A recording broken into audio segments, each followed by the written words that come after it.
ఎన్నో ఆధ్యాత్మికమైనటువంటి విషయాలు మాట్లాడుకుంటూ ఉంటాం మన ఛానల్ ద్వారా.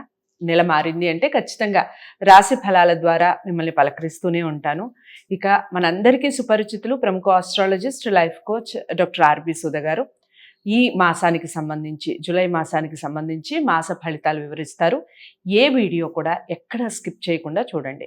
విషయం బోధపడుతుంది. ఏదైనా పరిహారాలు ఉంటే ఖచ్చితంగా చేసుకోండి. ఇంకా మీకు ఏమైనా డౌట్స్ ఉంటే స్క్రీన్ మీద కనపడే నెంబర్కి కాల్ చేయండి. నమస్తే మ్యామ్. నమస్కారం. ఇక తదుపరి రాశి వృశ్చిక రాశి. వృశ్చిక రాశి వారికి ఏ విధంగా ఉంది జూలై మాసం చెప్పండి. జనరల్ గానే వృశ్చిక రాశి వాళ్ళకి బాగుందని చెప్పాలి. ఈ నెల ఎందుకంటే మిశ్రమ ఫలితాలు చెప్తున్నాం అనమాట. మనం చూసామంటే 7వ ఇంట్లోనే మనకి జూపిటర్ సంచారం జరుగుతుంది, అంటే గురు సంచారం, గురు బ్లెస్సింగ్స్ పరిపూర్ణంగా ఉంది. 6వ ఇంట్లో మార్స్ సంచారం జరుగుతుంది. Second half of this month move అవుతున్నారు ఆయన. అలాగే ఏంటంటే మనం 5వ ఇంట్లో చూసామంటే మనకి రాహు సంచారం జరుగుతుంది. అండ్ ఆల్సో 4వ ఇంట్లో ఏమో మనకి శని సంచారం జరుగుతుంది. వెరీ స్ట్రాంగ్గా అక్కడ కూర్చుని ఉన్నాడు. సో స్టూడెంట్స్కి శ్రమ పడిందే ఏమీ రాదు, అది ఫస్ట్ పాయింట్.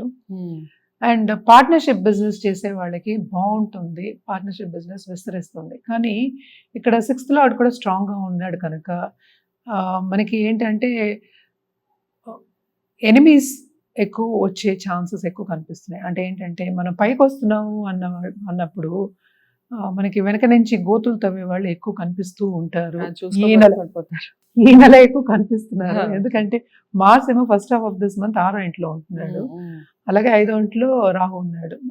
మూవ్ అయిన తర్వాత 7th హౌస్ మూవ్ అయిన తర్వాత కొంచెం బెటర్ అవుతుంది. అంటే జూపిటర్ మార్స్ కంజంక్షన్ అనేది అవుతుంది అనమాట. ఇంకోటి మనం చూసాము అంటే 8వ ఇంట్లో ప్లానెట్స్ చాలా ఉన్నాయి. సో అదేను ఇది చూసామంటే 2 ప్లస్ పాయింట్స్, అంటే it's not 2 pluses, it's 2 minuses అనమాట మనం చెప్పేది. అందుకోసం కొంచెం ఫ్రెండ్స్ అని అనుకోకుండాను చుట్టుపక్కల వాళ్ళు ఎట్లాంటి వాళ్ళు అని చూసుకుని మాట్లాడడం కానీ, వాళ్ళతో సన్నిహితం ఉండడం కానీ కొంచెం జాగ్రత్తగా చూసుకోవాలి.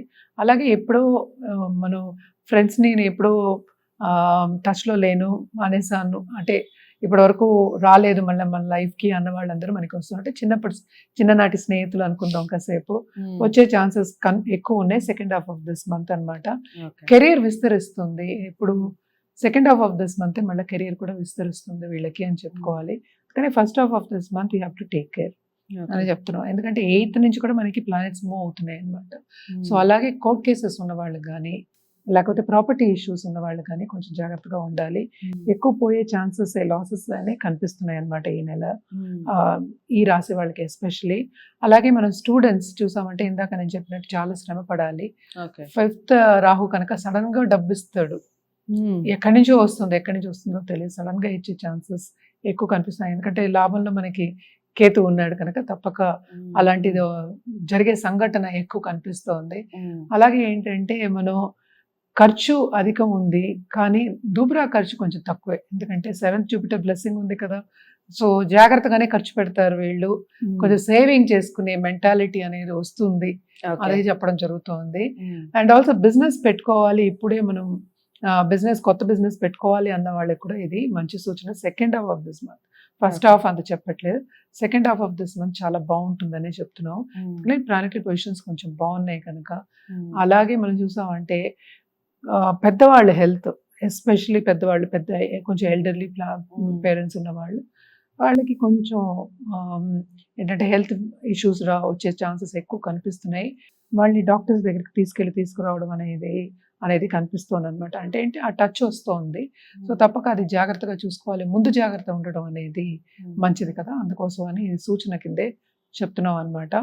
మన పరిహారాల విషయానికి వస్తే కనుక తప్పక ఫస్ట్ సన్ గాడ్కి చేయాలి. ఎందుకంటే సన్ మూవ్మెంట్ ఉంది కనుక 8th లోంచి మళ్ళీ 9th నుంచి మళ్ళీ 10th వస్తూ ఉంటుంది. సో తప్పక భాగ్యం బాగుండాలి అంటే మనం సన్ గాడ్కి ఫస్ట్ అర్ఘ్యం ఇవ్వడం అనేది వెరీ వెరీ ఇంపార్టెంట్.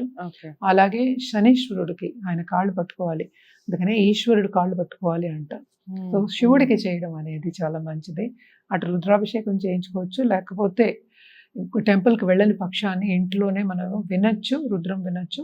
అలా కాని పక్షాన్ని కూడా ఏదో ఒక చిన్న స్తోత్రమైన శివుడి మీద చదువుకోవడం చాలా మంచిది. శివుడు శక్తి మనం కలిపి చేసామంటే మన కుటుంబానికి కూడా మంచిది.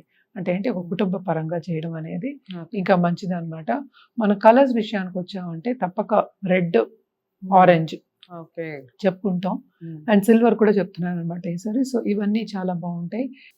సౌత్ వెస్ట్ బాగుంటుంది అని చెప్తున్నాం. జనరల్ సూచన ఇది. ఎక్కువ మనం సౌత్ వెస్ట్ మనం ఎక్కువ చెప్పాము యూజువల్ గాను. సో ఇది జనరల్ డైరెక్షన్ కింద చెప్పాం అనమాట. సో వీళ్ళకి నార్త్ ఈస్ట్ కూడా చేసుకోవచ్చు, ఎందుకంటే ఆపోజిట్ ఉన్నది కదా. సో జూపిటర్ ఉన్నారు కనుక తప్పక నార్త్ ఈస్ట్ కూడా వీళ్ళకి చాలా బాగుంటుంది అనమాట. రైట్. సో చాలా అంటే చాలా చక్కగా చెప్పారు. కొన్ని మిశ్రమ ఫలితాలు ఉన్నప్పటికీ బాగుంటుంది మొత్తానికి అంతా కూడా. అవును. సో అదండి విషయం. వృశ్చిక రాశి వారికి కూడా బాగానే ఉంది. కొన్ని మిశ్రమ ఫలితాలు, కొన్ని విషయాల్లో జాగ్రత్తలు వహించాలి. ఏ విషయాల్లో జాగ్రత్తలు వహించాలి అలాంటి విషయాలన్నీ చెప్పారు. పిల్లలు బాగా కష్టపడి చదవాలి, చదివితేనే ఫలితాలు ఉంటాయి. ఇలాంటివన్నీ కూడా చెప్పడం జరిగింది. మంచి పరిహారాలు చెప్పారు. పరిహారాలు తూచా తప్పకుండా చేయండి. ఏవేవి మీకు ఎలాంటి పూజలు చేసుకోవాలి అనేది చెప్పడం జరిగింది. ఆ పూజలు చేసే ప్రయత్నం చేయండి. కలర్స్, దిక్కులు ఇవన్నీ కాస్త పాటించండి. ఇంకా మీకు డౌట్స్ ఉన్నాయి, మేము జాతకాలనే పరిశీలించుకోవాలి అనుకుంటే స్క్రీన్ మీద కనపడే నెంబర్కి కాల్ చేయండి. తప్పకుండా మీ జాతకాన్ని పరిశీలించి గోప్యంగా ఉంచి మీకు చెప్పడం జరుగుతుంది. వీడియో నచ్చిందని అనుకుంటున్నాను. తప్పకుండా లైక్ చేసి షేర్ చేయండి. ఛానల్ని సబ్స్క్రైబ్ చేసుకోండి. తదుపరి రాశితో మళ్ళీ కలుస్తాను. నమస్తే.